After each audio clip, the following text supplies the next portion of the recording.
আসসালামু আলাইকুম, স্বাগত জানাচ্ছি চ্যানেল আই সংবাদে। এখনকার সংবাদ আয়োজন নিয়ে আপনাদের সাথে আছি মেহরুন্নেসা তাহমিনা। বিস্তারিত সংবাদের শুরুতে জানিয়ে দিচ্ছি ফ্রেশ আটা, ময়দা, সুজি সংবাদ শিরোনামগুলো। চুয়াডাঙ্গায় যৌথ বাহিনীর অভিযানে বিএনপি নেতা শামসুজ্জামান ডাবলুর মৃত্যুর কারণ উদ্ঘাটনে তদন্ত কমিটি গঠন, ক্যাম্প কমান্ডার সহ সব সেনা সদস্য প্রত্যাহার। ২৪-এর গণ অভ্যুত্থানে তরুণরা যা করেছে তা কোনো বিশ্ববিদ্যালয়ে শেখেনি বললেন প্রধান উপদেষ্টা।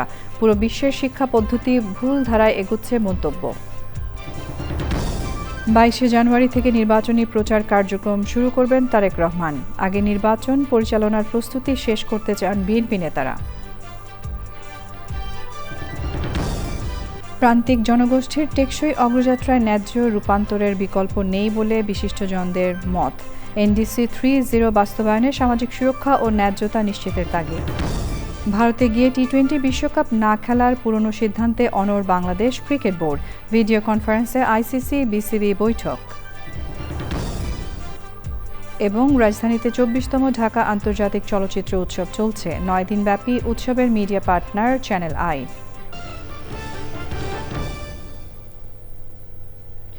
এছাড়াও নিটুল টাটা বিশেষ সংবাদে যা থাকছে।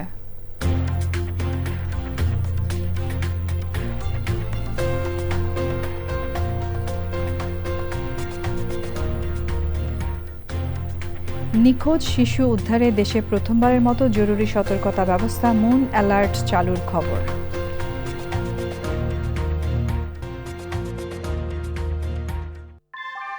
ভূমিকম্প সহনীয় মোস্ট ডিউরেবল দেশের প্রথম থার্মেক্স রড সালাম স্টিল। সালাম স্টিল বোঝে ডিউরেবিলিটি। সালাম স্টিল, মোস্ট ডিউরেবল স্টিল। সংবাদ শিরোনামগুলো জানাচ্ছিলাম। এখনকার সংবাদ আয়োজন একই সঙ্গে চ্যানেল আই এর ইউটিউব চ্যানেলে এবং চ্যানেল আই এর ওটিটি প্ল্যাটফর্ম আই স্ক্রিনে লাইভ স্ট্রিম হচ্ছে। এবার যাচ্ছে বিস্তারিত প্রসঙ্গে। চুয়াডাঙ্গায় যৌথ বাহিনীর অভিযানে জীবননগর পৌর বিএনপির সাধারণ সম্পাদক শামসুজ্জামান ডাবলুর মৃত্যুর ঘটনার কারণ উদ্ঘাটনে উচ্চপদস্থ তদন্ত কমিটি গঠন করা হয়েছে বলে জানিয়েছে আইএসপিআর। হত্যাকাণ্ডের ঘটনায় শোক জানিয়ে বিবৃতি দিয়েছেন বিএনপি মহাসচিব মির্জা ফখরুল ইসলাম আলমগীর।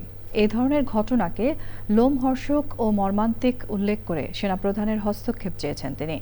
চুয়াডাঙ্গা থেকে রাজীব হাসান কোচির পাঠানো তথ্য ভিডিওচিত্রে রাজীব আহমেদের রিপোর্ট। আমি আমার স্বামীর হত্যার বিচার চাই। তাকে পরিকল্পিতভাবে হত্যা করা হয়েছে। আমার 3টা মাসুম বাচ্চাকে পিটাহারা করা হয়েছে। সোমবার রাত 9টার দিকে পৌর এলাকায় সেনাবাহিনী ও পুলিশের সমন্বয়ে যৌথ বাহিনী বিশেষ অভিযান পরিচালনা করে। সে সময় জীবননগর পৌর বিএনপির সাধারণ সম্পাদক শামসুজ্জামান ডাবলুকে উপজেলা স্বাস্থ্য কমপ্লেক্সের সামনে নিজের ঔষধ ফার্মেসি থেকে তুলে নিয়ে যাওয়া হয়। পরে জীবননগর উপজেলা বিএনপির অফিসের মধ্যে জিজ্ঞাসাবাদের জন্য নিয়ে মারধর করা হয় বলে অভিযোগ পাওয়া গেছে। মারধরে শামসুজ্জামান ডাবলু অসুস্থ হয়ে পড়লে তাকে জীবননগর উপজেলা স্বাস্থ্য কমপ্লেক্সে নিয়ে যায় সেনাবাহিনীর একটি টিম। তখন কর্তব্যরত চিকিৎসক ডাবলুকে মৃত ঘোষণা করেন। তারা তাকে ধরে নিয়ে যেতে পারতো। সে অপরাধী হোক, তারা তাকে ধরে নিয়ে যাবে।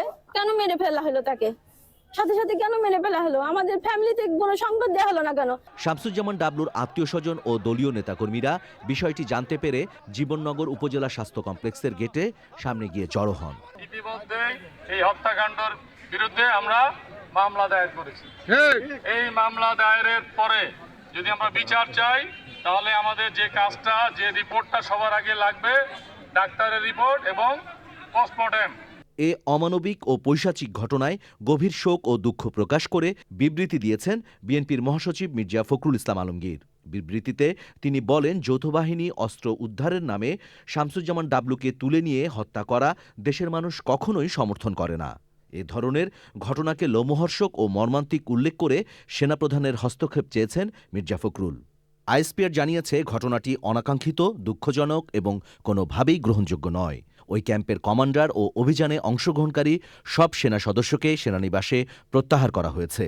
হত্যাকাণ্ডের সঠিক কারণ উদ্ঘাটনে উচ্চপদস্থ তদন্ত কমিটি গঠন করা হয়েছে বলেও জানিয়েছে ISPR. Rajib Ahmed, Channel i. প্রধান উপদেষ্টা অধ্যাপক ডক্টর মোহাম্মদ ইউনূস বলেছেন, ফেব্রুয়ারির জাতীয় নির্বাচন ও গণভোটের মাধ্যমেই বাংলাদেশের ভবিষ্যৎ নির্ধারিত হবে। 24-এর ছাত্র জনতা অভ্যুত্থানের সময় তরুণরা যা করে দেখিয়েছে তা কোনো বিশ্ববিদ্যালয়ে শেখেনি বলে মন্তব্য করেন তিনি। অধ্যাপক ইউনূস বলেন, তরুণরা নিজেরাই রাজনৈতিক দল গঠন করেছে, অনেক জয়ী হবে বলেও আশা প্রধান উপদেষ্টার। মোস্তফা মল্লিকের রিপোর্ট। ঢাকায় 3 দিনের এই সম্মেলনের শিরোনাম উচ্চশিক্ষার অবস্থা এবং ভবিষ্যতের পথের উপর দক্ষিণ এশীয় আঞ্চলিক সম্মেলন 2026। বিশ্ববিদ্যালয় মঞ্জুরি কমিশন ইউজিসি আয়োজিত সম্মেলন উদ্বোধন করেন প্রধান উপদেষ্টা অধ্যাপক ডক্টর মোহাম্মদ ইউনূস। অনুষ্ঠানে অংশ নিচ্ছেন যুক্তরাজ্য, মালদ্বীপ, মালয়েশিয়া, নেপাল, পাকিস্তান, শ্রীলঙ্কা ও বিশ্বব্যাংকের 30 জন আন্তর্জাতিক প্রতিনিধি। সার্ক দেশগুলোর ইউজিসি, উচ্চশিক্ষা কমিশনের প্রতিনিধি, বিশ্ববিদ্যালয়ের উপাচার্য, শিক্ষাবিদ এবং গবেষকরাও সম্মেলনে অংশ নেন। প্রধান উপদেষ্টা বলেন, দায়িত্ববোধের অংশ হিসেবে বাংলাদেশ এই সম্মেলনের আয়োজন করে। অথচ 8 দেশের সংগঠন সার্ক করাই হয়েছিল সবাই এক থাকার জন্য। পরিকল্পনা এবং দায়িত্ববোধ থেকে এমন সম্মেলনের আয়োজন, এ ধরনের কর্মযজ্ঞের জন্যই আসলে সার্ক তৈরি করা হয়েছিল। সার্ককে আমরা ভুলে গেছি, এটা আমাদের জন্য লজ্জার। অথচ সার্ক করাই হয়েছিল আমরা একে অপরের কাছ থেকে শিখব। প্রধান উপদেষ্টা বলেন, একটি চাকরি পাওয়ার জন্য বিশ্ব শিক্ষা ব্যবস্থা ভুল ধারণা নিয়ে এগিয়ে যাচ্ছে। আমার নিজস্ব মত হচ্ছে, আমাদের শিক্ষা পদ্ধতি ভুল। আমাদের শিক্ষা ব্যবস্থা চাকরি পাওয়ার জন্য। আমরা মনে করি লেখাপড়া শেষে একটি চাকরি হবে। যদি চাকরি পাওয়া না যায় তাহলে শিক্ষার্থী ব্যর্থ। এ দায় শুধুই শিক্ষার্থীর। কেন একটা চাকরি পাওয়ার জন্য শিক্ষা পদ্ধতি? বাংলাদেশের নির্বাচন, তরুণ প্রজন্ম ও গণতন্ত্র নিয়ে কথা বলেন অধ্যাপক ইউনূস। এখন নির্বাচনের সময়। নির্বাচন সামনেই ফেব্রুয়ারিতে। এই নির্বাচন ও গণভোটের মাধ্যমে নির্বাচিত হবে বাংলাদেশের ভবিষ্যৎ। বাংলাদেশের তরুণরা রাস্তায় রক্ত দিয়েছে। তারা দেখিয়ে দিয়েছে বাংলাদেশের ভবিষ্যৎ কি হবে। নতুন রাজনৈতিক দল করেছে, তাদের অনেকে নির্বাচনে জয়ী হবে। অথচ এই বিষয়ে তারা বিশ্ববিদ্যালয়ে কোনো শিক্ষা পায়নি, কোনো কোর্স করেনি। আগামী 15ই জানুয়ারি শেষ হবে এই সম্মেলন। Mostafa Mallik, channel I, Dhaka. 5ই আগস্ট শেখ হাসিনা পালিয়ে যাওয়ার পর বহুল চর্চিত শব্দ নয়া বন্দোবস্ত কেন ব্যর্থ হলো? এসডিজি বাস্তবায়নে নাগরিক প্ল্যাটফর্মের আলোচনায় এনসিপি এবং এবি পার্টির রাজনীতিকরা ভিন্ন ভিন্ন ব্যাখ্যা দিলেন। প্রধান অতিথি বিএনপির স্থায়ী কমিটির সদস্য আমির খসরু মাহমুদ চৌধুরী অবশ্য বলেছেন, বাংলাদেশের সংবিধানই বন্দোবস্ত। সংসদ কার্যকর করা গেলে আর কোনো বন্দোবস্তের দরকার নেই। এমনকি সব দলের ঐকমত্যের প্রচেষ্টারও সমালোচনা করেন তিনি। রিজভি নাজের রিপোর্ট। নতুন সরকারের কাছে মানুষের চাওয়া এবং নির্বাচন ব্যবস্থা নিয়ে সারা দেশে দীর্ঘ আলোচনা ও মতবিনিময়ের পর তার সারাংশ জানাতে চীনমূর্তি সম্মেলন কেন্দ্রে এই আয়োজন। এসডিজি বাস্তবায়নে নাগরিক প্ল্যাটফর্মের আহ্বায়ক ডক্টর দেবপ্রিয় মঞ্চের সব রাজনীতিকের কাছে জানতে চান, সংস্কারের সুযোগ কেন কাজে লাগানো গেল না? নয়া বন্দোবস্ত কি তাহলে ব্যর্থ? আমাকে একজন জিজ্ঞেস করেছিল, আপনাদের নতুন বন্দোবস্ত কি? আমি বলেছিলাম, আমরা ভুল করব, ভুল থেকে শিখব এবং ভুল থেকে নিজেদেরকে সংশোধন করব। এটাই হচ্ছে নতুন রাজনৈতিক বন্দোবস্ত। তো ওই মঞ্জু ভাই যেটা বলছিলেন, আপনিও তো একই রকম ভাবে নতুন বন্দোবস্তের জন্য সংগ্রাম করেছেন। কি হলো? সংগ্রাম তো চলছে। এটা আমরা আগে দেখেছিলাম যে রাষ্ট্রীয় এক ধরনের সন্ত্রাসের মুখোমুখি হয়ে মানুষ এক ধরনের আশঙ্কার মধ্যে থাকতো। এখন কিন্তু মানুষ মব সন্ত্রাসের ভয়ে ভীত থাকছে। নতুন বন্দোবস্ত থেকে কতটা এগিয়েছে এই কথাটা আসলে খুব একটা গর্ব নিয়ে বলার অবস্থায় নেই। হলো না কেন? আমি সকাল থেকে এই প্রশ্ন সবাইকে করে যাই, কারণ এই প্রশ্নের জবাব আমাকেও পেতে হবে, কারণ আমরা তো উদ্যোগের অংশ ছিলাম, শ্বেতপত্র লিখলাম। তো আপনার কি মনে হয় কি হবে? হলো না কেন উত্তরটা খুবই নিষ্ঠুর। আমি মনে করি না বাংলাদেশের মানুষ উত্তরটা সহ্য করার মতো পরিস্থিতিতে আছে। ওসমান হাদি হত্যার পর নিরাপত্তা নিয়ে শঙ্কার কথা জানান জামায়াতে ইসলামীর এই নেতা। নামাজ যখন পড়তে বেরোই তখন আমার বাসার সামনে আমাদের ভাইরা এসে দাঁড়িয়ে থাকে, 4-5 জন 7-8 জন তারা দাঁড়িয়ে থাকে, তারা আমাকে নামাজে নিয়ে যায় আবার নিয়ে আসে। সংবিধানকে সবচেয়ে বড় বন্দোবস্ত বলে মত দেন বিএনপির স্থায়ী কমিটির সদস্য। এই যে বন্দোবস্ত কত, বাংলাদেশের কনস্টিটিউশনে সব দেওয়া আছে, বন্দোবস্ত, কিন্তু হোয়াট ইজ বন্দোবস্ত? কনস্টিটিউশন ইজ দ্য বন্দোবস্ত। Better understand this. Your constitution is a বন্দোবস্ত। ক্ষমতায় গেলে বিএনপির নির্বাচনী প্রতিশ্রুতি বাস্তবায়িত হলো কিনা তা নজরদারিতে রাখার পরামর্শ দেন এই বিএনপি নেতা। রিজভিন আওয়াজ, চ্যানেল আই, ঢাকা। যে কোনো ধরনের ভুল বোঝাবুঝি এড়াতে বাংলাদেশ ও ভারতের সামরিক বাহিনীর মধ্যে একাধিক যোগাযোগ চ্যানেল খোলা আছে বলেছেন ভারতের সেনাপ্রধান জেনারেল উপেন্দ্র দ্বিবেদী। নয়াদিল্লিতে সেনাবাহিনীর বার্ষিক সংবাদ সম্মেলনে সাংবাদিকদের প্রশ্নের জবাবে তিনি এই কথা বলেন। তিনি আরও বলেন, বাংলাদেশের অন্তর্বর্তী সরকারের পদক্ষেপ স্বল্পমেয়াদী নাকি দীর্ঘমেয়াদী তা যাচাই করে প্রতিক্রিয়া নির্ধারণ করবে ভারত।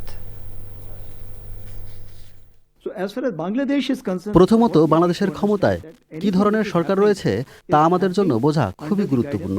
দেখতে হবে বাংলাদেশের বর্তমান সরকার যে পদক্ষেপগুলো নিচ্ছে সেগুলো আগামী 4-5 বছরের জন্য নাকি কেবল আগামী 4-5 মাসের জন্য। দ্বিতীয়ত, বর্তমানে 3টি যোগাযোগ চ্যানেল সম্পূর্ণ উন্মুক্ত রাখা হয়েছে। ভারতীয় সেনাবাহিনীর যোগাযোগের একাধিক চ্যানেল খোলা হয়েছে এবং আমি তাদের প্রধানদের সাথে নিয়মিত যোগাযোগ রাখছি। একইভাবে নৌবাহিনী প্রধান এবং বিমান বাহিনীর প্রধানও কথা বলেছেন। উদ্দেশ্য হলো কোনো ভুল বোঝাবুঝি যেন না হয় তা নিশ্চিত করা। ইঞ্জিনিয়ার সাহেব, বাড়ি ডিজাইন তো হলো, কিন্তু কোন রড দিয়ে বাড়ি বানাবো? অবশ্যই আকিজ ইস্পাত, কারণ ভালো মানের 500W রডের yield strength 500 MPa, tensile strength 625 MPa, আর সর্বোচ্চ গুণগত মানের আকিজ ইস্পাতের টেনসাইল স্ট্রেংথ 700 MPa, অর্থাৎ ভালো মানের রডের থেকেও 12% বেশি। বুঝেছি, এখনই অর্ডার করছি অধিক শক্তিশালী আকিজ ইস্পাত। আকিজ ইস্পাত, কমিটেড টু কোয়ালিটি। এবার জাতীয় সংসদ নির্বাচন 2026।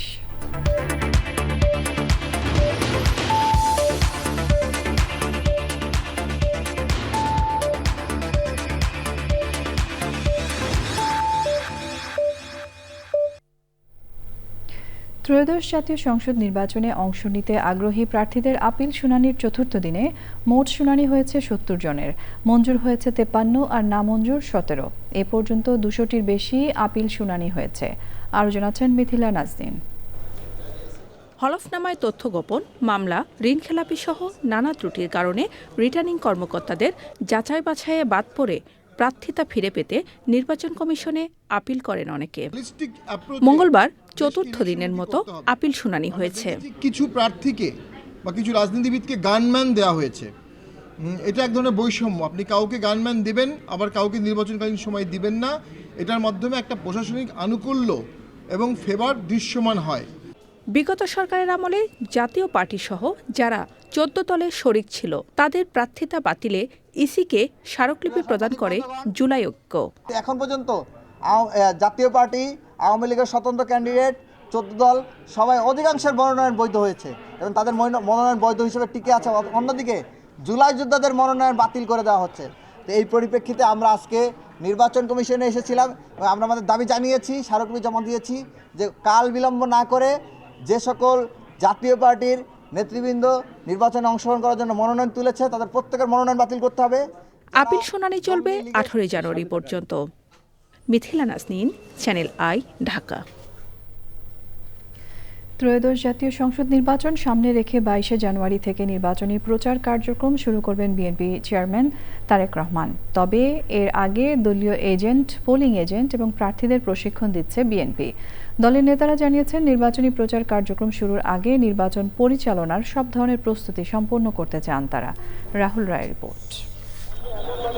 17 বছর নির্বাসিত জীবন শেষে গত 25শে December BNP chairman Tarique Rahman দেশে ফেরার পর থেকে দলটির কর্মকাণ্ড মূলত তাকে ঘিরে। রাজধানীর গুলশান কার্যালয়ে নিয়মিত বসছেন তিনি। বৈঠক করছেন দলের নেতাকর্মীদের পাশাপাশি বিভিন্ন রাজনৈতিক দল ও শ্রেণী পেশার মানুষ এবং বিভিন্ন দেশের কূটনীতিকদের সঙ্গে। জুলাই শহীদদের কবর জিয়ারত ও পরিবারের সদস্যদের সঙ্গে দেখা এবং সদ্য প্রয়াত সাবেক প্রধানমন্ত্রী বেগম খালেদা জিয়ার জন্য দোয়া মাহফিলে অংশ নিতে উত্তরবঙ্গে 4 দিনের সফর কর্মসূচিও ঘোষণা করা হয়েছিল, যা পরে নির্বাচন কমিশনের অনুরোধে স্থগিত করা হয়। আগামী 22 জানুয়ারি সিলেট থেকে বিএনপির নির্বাচনের প্রচার শুরু করবেন তারেক রহমান। এর আগেই সাংগঠনিক ও নির্বাচন পরিচালনার পূর্ণ প্রস্তুতি গ্রহণের কথা জানিয়েছেন বিএনপি নেতারা। নির্বাচনে যারা পোলিং এজেন্ট হবে, আমরা তাদের ট্রেনিং করেছি। তারা এলাকায় ফিরে যেয়ে যার যার নির্বাচনী এলাকায় আরও পোলিং এজেন্টদেরকে প্রশিক্ষণ দিবে। প্রচারণার কৌশল নিয়ে আমরা প্রশিক্ষণ দিয়েছি।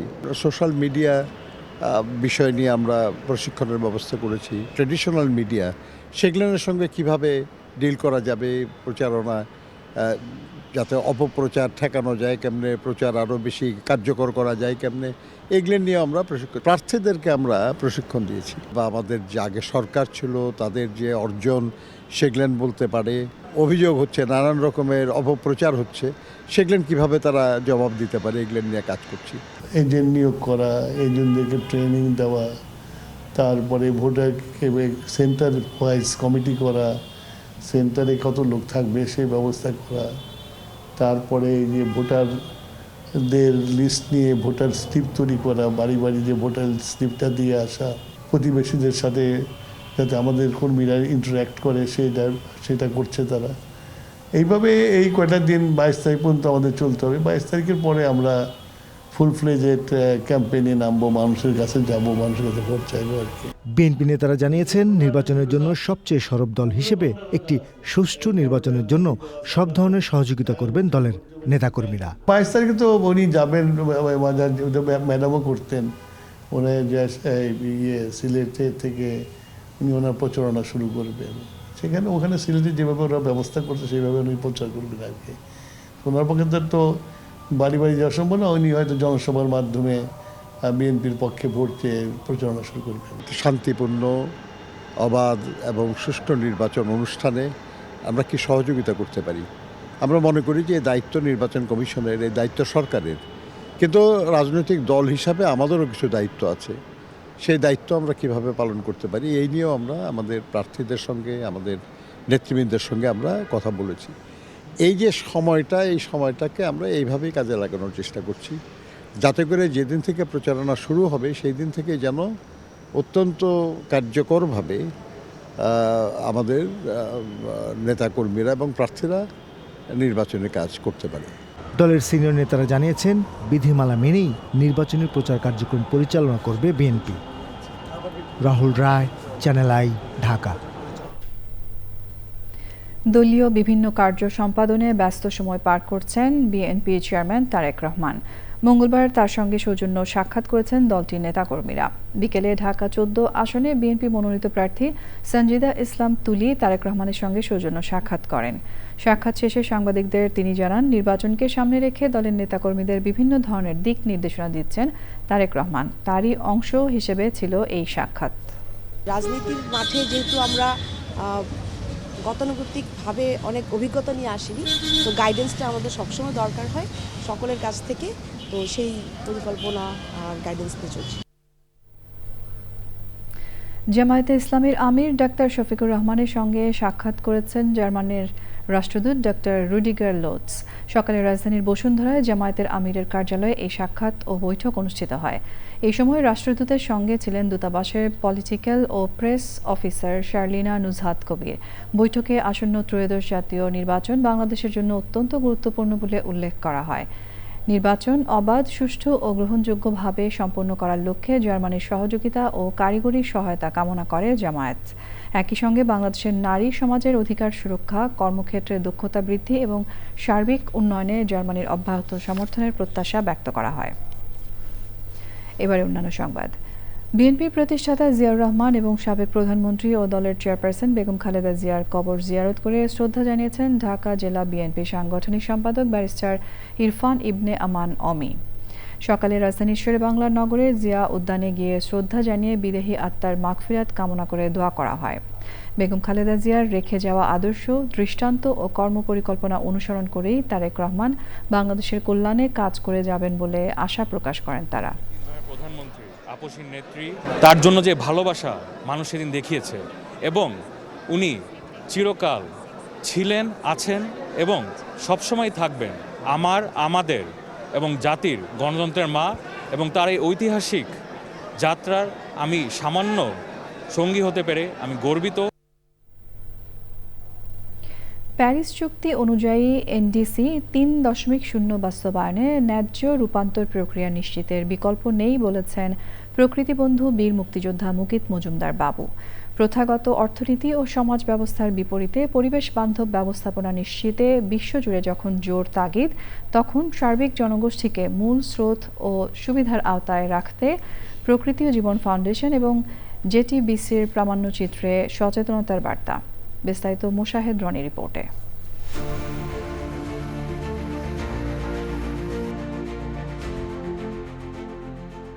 জলবায়ু পরিবর্তনের প্রভাব মোকাবিলায় যখন আমরা জীবাশ্ম জ্বালানি যেমন কয়লা বা তেল থেকে বেরিয়ে এসে পরিবেশ বান্ধব অর্থাৎ নবায়নযোগ্য জ্বালানির দিকে যাত্রা শুরু করি, তখন সেই রূপান্তরটি যেন সমাজের সব স্তরের মানুষের জন্য সমান ও ন্যায়সঙ্গত হয়, সেই ধারণাটি হলো জাস্ট ট্রানজিশন বা ন্যায্য রূপান্তর।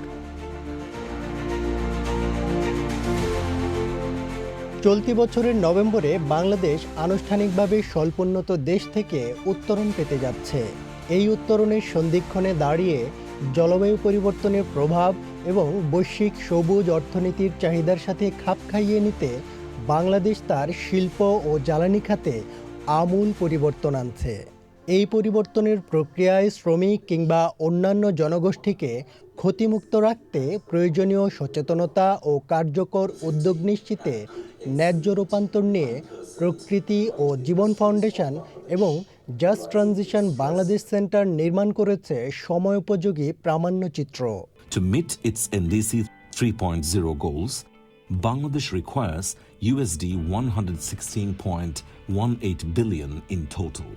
এমন উদ্যোগে শ্রম খাতের সামাজিক সুরক্ষা এবং ন্যায্যতা নিশ্চিতের পাশাপাশি পরিবেশ বান্ধব প্রযুক্তির প্রসার হবে বলে মত সুধীজনদের। শ্রমিক শ্রেণীর যে কনসার্নগুলো আসছে, তাদের জীবিকা নিরাপত্তার যে উদ্বেগ এখানে আসছে, তাদের যে চাহিদার কথাটা আসছে, সেটা ওনারা বিবেচনা করতে পারে। একই সাথে আমরা পরিবেশ বন এবং জলবায়ু পরিবর্তন মন্ত্রণালয়ের সাথে অব্যাহতভাবে কাজ করতে হবে। তাপমাত্রা বৃদ্ধির ফলে শুধুমাত্র যে শ্রমিক বা যা কর্মজীবী জনগোষ্ঠী তারা ক্ষতিগ্রস্ত শিকার হবে এরকম না, সারা প্রকৃতিও কিন্তু, পশু পাখি এরাও কিন্তু এই বিরাট চ্যালেঞ্জ এবং শারীরিকভাবে সব একটা পরিস্থিতির শিকার হবে। এনডিসির আলোকে সেটা নিয়ে আমরা কাজ করার সুযোগ রয়েছে। প্যারিস চুক্তির বিপরীতে এনডিসি 3.0 বাস্তবায়নে যখন জোর তাগিদ, তখন প্রান্তিক জনপদ ও মানুষের সমন্বিত টেকসই অগ্রযাত্রা নিশ্চিতে ন্যায্য রূপান্তর প্রক্রিয়ার বিকল্প নেই বলছেন প্রকৃতি বন্ধু বীর মুক্তিযোদ্ধা মুকিত মজুমদার বাবু। সাধারণ মানুষ কিন্তু এই ব্যাপারগুলো সেভাবে বোঝে না। জলবায়ুর পরিবর্তনে আমাদের কি ক্ষতি হচ্ছে কিংবা আমাদের নানা ধরনের যে আমরা কাজ করি সেই কাজে তারা কতটুকু ক্ষতিগ্রস্ত হচ্ছে এবং এখানে অটোমেশনের কারণে তারা কি পরিমাণ জব হারাচ্ছে কিংবা ভবিষ্যতে তারা কোন জায়গায় যাবে, তাদের স্কিল এবং তাদের ডেভেলপমেন্ট সব কিছু মিলিয়ে কিন্তু এখানে একটা বিশাল একটার সাথে একটা জড়িত।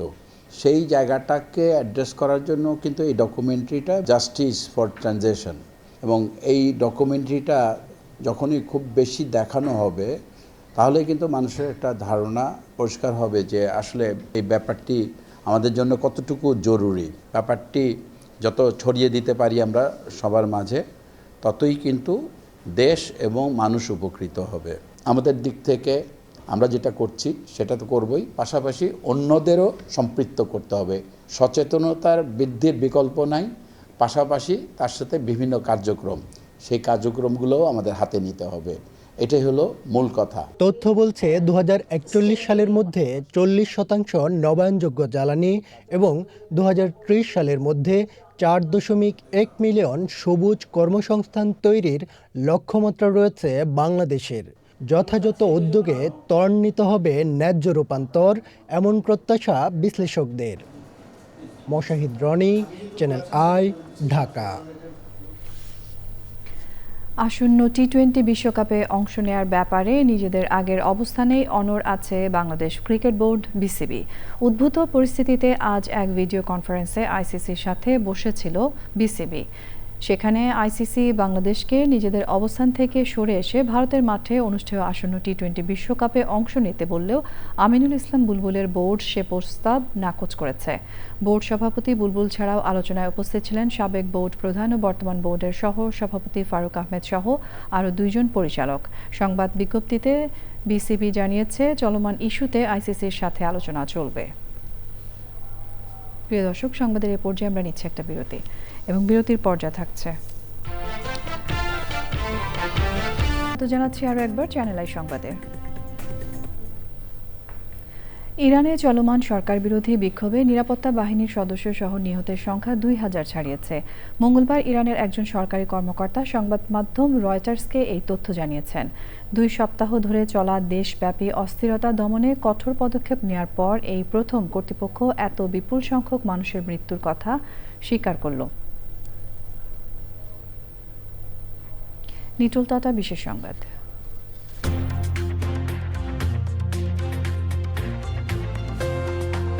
নোটিফিকেশন বা মুন অ্যালার্ট থাকছে 24 ঘন্টা টোল ফ্রি হেল্পলাইন, যার নম্বর 13219। এই নম্বরে যোগাযোগ করা হলে নিখোঁজ শিশুর তথ্য সামাজিক যোগাযোগ মাধ্যম সহ বিভিন্নভাবে জনগণের কাছে পৌঁছে দেওয়া হবে। মালিবাগে পুলিশের অপরাধ তদন্ত বিভাগ সিআইডি কার্যালয়ে এই কার্যক্রম উদ্বোধন করে বলা হয়েছে, নিখোঁজ ও অপহৃত শিশুদের দ্রুত উদ্ধার নিশ্চিত করা আইন শৃঙ্খলা রক্ষাকারী বাহিনীর কার্যক্রম আরও জোরদারে এই ব্যবস্থা গুরুত্বপূর্ণ ভূমিকা রাখবে। আন্তর্জাতিক আম্বার অ্যালার্ট পরিচালনাকারী সংস্থা national centre for missing and exploited children এবং মেটা ফেসবুকের সহযোগিতায় সিআইডি এবং জিরো মিসিং চিলড্রেন প্ল্যাটফর্ম এর সমন্বয়ে এই উদ্যোগটি বাস্তবায়িত হবে। পূবালী ব্যাংক বাণিজ্য সংবাদ।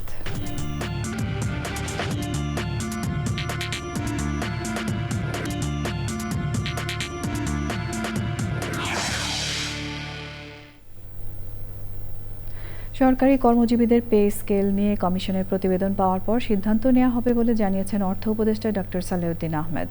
ক্রয় সংক্রান্ত উপদেষ্টা পরিষদ কমিটির বৈঠক শেষে সাংবাদিকদের প্রশ্নের জবাবে উপদেষ্টা বলেন, এই বিষয়ে কমিশন কাজ করছে, কিছুদিনের মধ্যেই প্রতিবেদন পাওয়া যাবে। সরকারিভাবে 7,000 ড্রাইভারকে প্রশিক্ষণ দিতে প্রকল্পের অনুমোদন দিয়েছে কমিটি। বিদেশে চাকুরি করতে পারবে এই উদ্দেশ্যে এমনভাবে প্রশিক্ষণ দেওয়া হবে বলেও জানান তিনি। এক প্রশ্নের জবাবে অর্থ উপদেষ্টা বলেন, চড়াই উতরাই থাকবে, কিন্তু বাংলাদেশ অনেক ভালো অবস্থানে আছে। চ্যালেঞ্জ মোকাবেলায় জ্বালানি সরবরাহ নিয়ে দীর্ঘমেয়াদী পরিকল্পনা করা হচ্ছে বলে জানান উপদেষ্টা। বৈঠকে সয়াবিন তেল, সার সহ বিভিন্ন নিত্য প্রয়োজনীয় পণ্য আমদানির অনুমোদন দেওয়া হয়। সংবাদের এই পর্যায়ে আমরা নিচ্ছি আরও একটা বিরতি এবং বিরতির পর খেলার খবরে যা থাকছে। স্বাগত জানাচ্ছি আরও একবার চ্যানেল আই সংবাদে। এবারে জানাবো খেলার খবর। চুয়াডাঙ্গায় যৌথ বাহিনীর অভিযানে বিএনপি নেতা শামসুজ্জামান ডাবলুর মৃত্যুর কারণ উদ্ঘাটনে তদন্ত কমিটি গঠন, ক্যাম্প কমান্ডার সহ সব সেনা সদস্য প্রত্যাহার। 24-এর গণ অভ্যুত্থানে তরুণরা যা করেছে তা কোনো বিশ্ববিদ্যালয়ে শেখেনি বললেন প্রধান উপদেষ্টা। পুরো বিশ্বের শিক্ষা পদ্ধতি ভুল ধারায় এগোচ্ছে মন্তব্য। 22 জানুয়ারি থেকে নির্বাচনী প্রচার কার্যক্রম শুরু করবেন তারেক রহমান। আগে নির্বাচন পরিচালনার প্রস্তুতি শেষ করতে চান বিএনপি নেতারা। প্রান্তিক জনগোষ্ঠীর টেকসই অগ্রযাত্রায় ন্যায্য রূপান্তরের বিকল্প নেই বলে বিশিষ্টজনদের মত। NDC 3.0 বাস্তবায়নে সামাজিক সুরক্ষা ও ন্যায্যতা নিশ্চিতের তাগিদ। এবং ভারতে গিয়ে টি-20 বিশ্বকাপ না খেলার পুরনো সিদ্ধান্তে অনড় বাংলাদেশ ক্রিকেট বোর্ড। ভিডিও কনফারেন্সে আইসিসি বিসিবি বৈঠক। এর সঙ্গে শেষ করছি আমাদের এখনকার সংবাদ আয়োজন। ধন্যবাদ এতক্ষণ সঙ্গে থাকার জন্য।